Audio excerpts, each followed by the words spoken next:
امریکہ میں 13 سال آزادی سے رہنے کے بعد اب شاہدہ ندیم کی زندگی ریاست مشیگن کے شہر کالامازو کے اس چرچ کی 4 دیواری میں محدود ہو کر رہ گئی ہے۔ طویل مدت تک امیگریشن کی عدالتی جدوجہد کرنے کے بعد جب انہیں ایک امریکی عدالت کی جانب سے اس سال مارچ میں ملک سے نکل جانے کا حکم ملا تو کالامازو کے فرسٹ کانگریشنل چرچ نے شاہدہ کو پناہ دینے کا اعلان کر دیا۔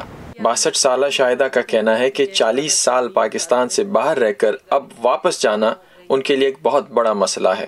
میرا بیٹا یہاں پہ ہے، وہ تو اس وجہ سے میرا اور تو کوئی ہے نہیں ہے، میری بیٹی کی ڈیتھ ہو چکی ہے، تو اتنے سالوں سے بیسیکلی میں چھوٹی تھی تو پاکستان سے نکلی تھی۔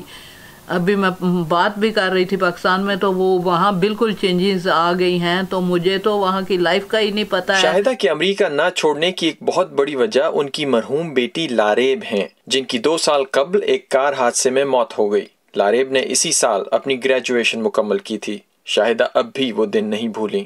بڑی پراؤڈ مدر تھی میں اس ٹائم پہ، تو سب لوگ خوش تھے، لیکن اچانک میرے گھر پہ 2 آئے ہیں ڈیٹیکٹرز، اور انہوں نے آ کے دروازہ ناک کیا اور مجھے بتایا، لیکن اللہ تعالیٰ کسی کے ساتھ نہ وہ کرے۔ موجودہ امریکی انتظامیہ کی جانب سے ملک میں غیر قانونی طور پر مقیم افراد کے خلاف کریک ڈاؤن تیز کرنے کے بعد انسانی حقوق کی کئی تنظیمیں ان افراد کی مدد کے لیے آگے آئی ہیں۔ ایک مذہبی ادارے چرچ ورلڈ سروس کے مطابق امریکہ میں کم از کم 1000 ایسے گرجا گھر یا دیگر عبادت گاہیں ہیں جنہوں نے شاہدہ جیسے افراد کی مدد کے لیے اپنے دروازے کھول دیے ہیں۔ ریاست مشیگن میں فی الحال ایسے 2 گرجا گھر ہیں۔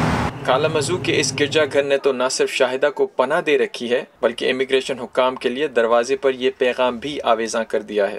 اگر وہ وارنٹ کے ساتھ یہاں آتے ہیں تو انہیں شاہدہ کو یسوع مسیح کی صلیب کے نیچے سے ان کے گرجا گھر میں اور ان کے ماننے والوں کی مرضی کے خلاف لے جانا ہوگا۔